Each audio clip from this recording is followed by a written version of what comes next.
Okay, today is Wednesday.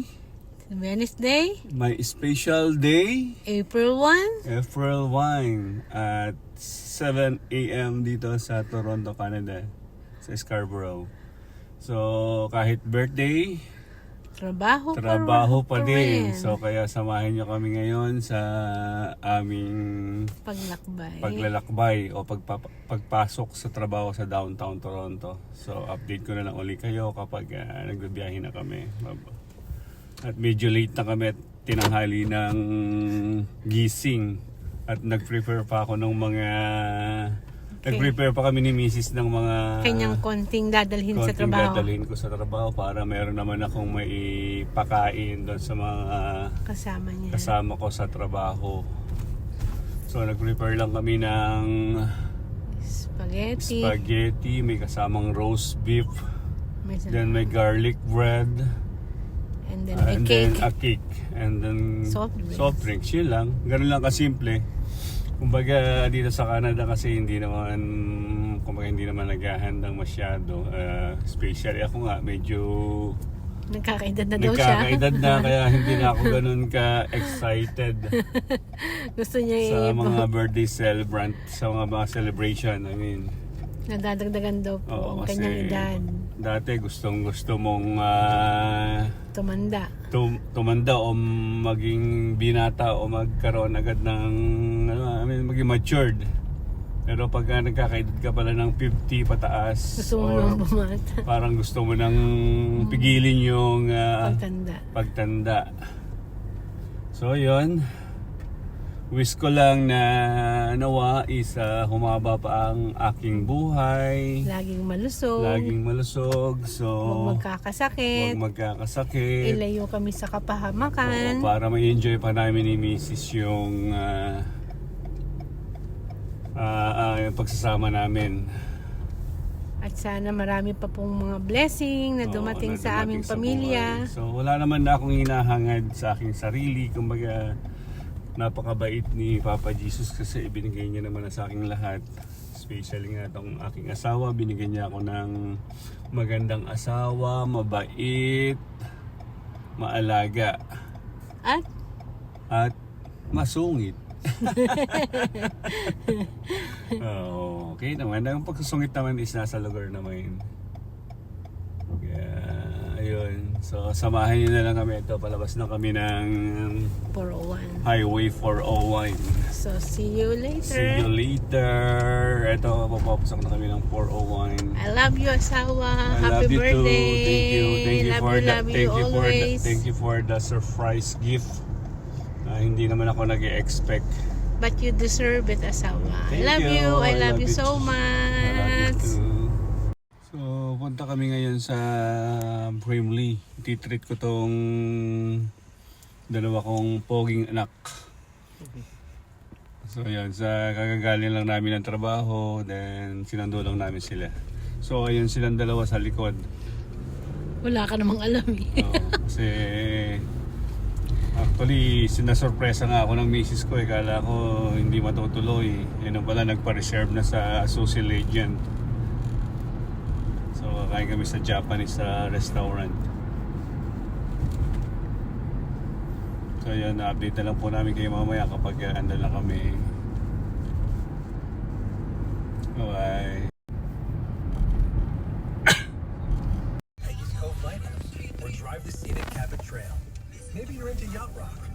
Then you'll love. There he was, on time. So, andito na kami ngayon sa Sushi Legend. Kasama ko yung dalawa kong mga poging anak. Para lang kaming magkakapatid.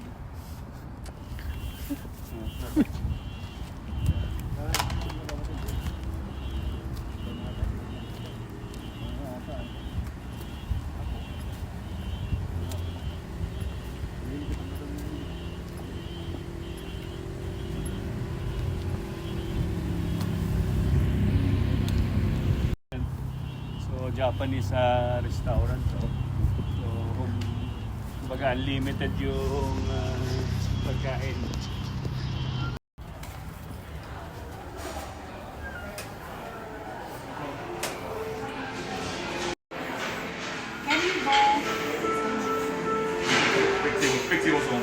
Yeah.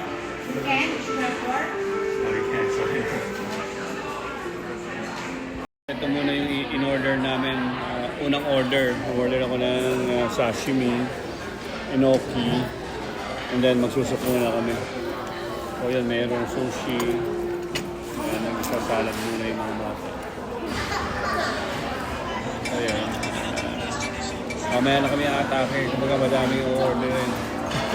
Ito, unlimited naman yung mga food dito. Ano yung gusto mong i-order. Ayan, may tempura.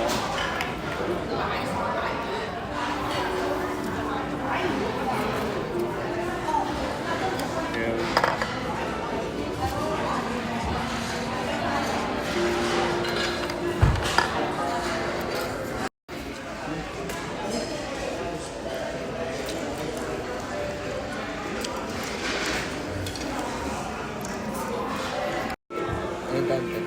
Ito yung sashimi, beef sashimi.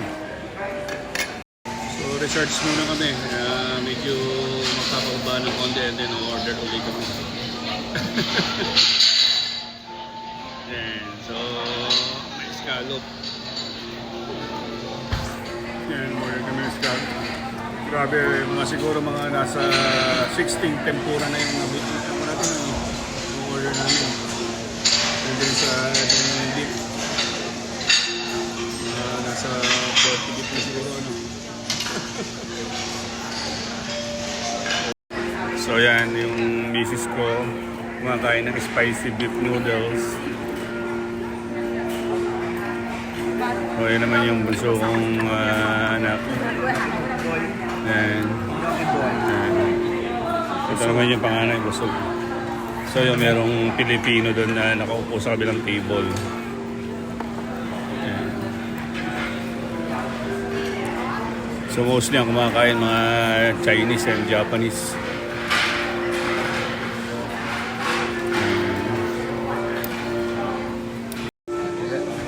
Dagat sa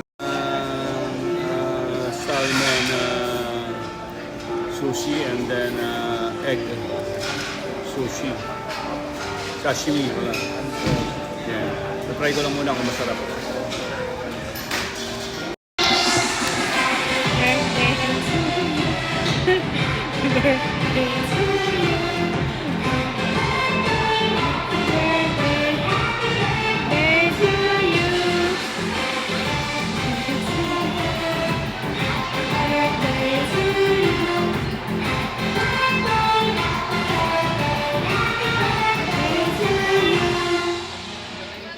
Thank you.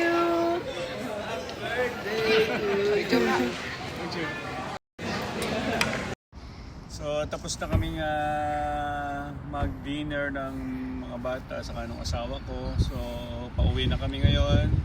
And then dadaan lang kami sa Shoppers para bumili ng gamot yung sa maintenance ko. So maraming salamat po sa panonood niyo ng vlog ko at sa laging pagsuporta sa amin. Sana nawa lagi niyo kaming subaybayan. Lagi niyo akong subaybayan at paki-follow, like and share at subscribe na rin po yung channel ko. Maraming salamat po and God bless you.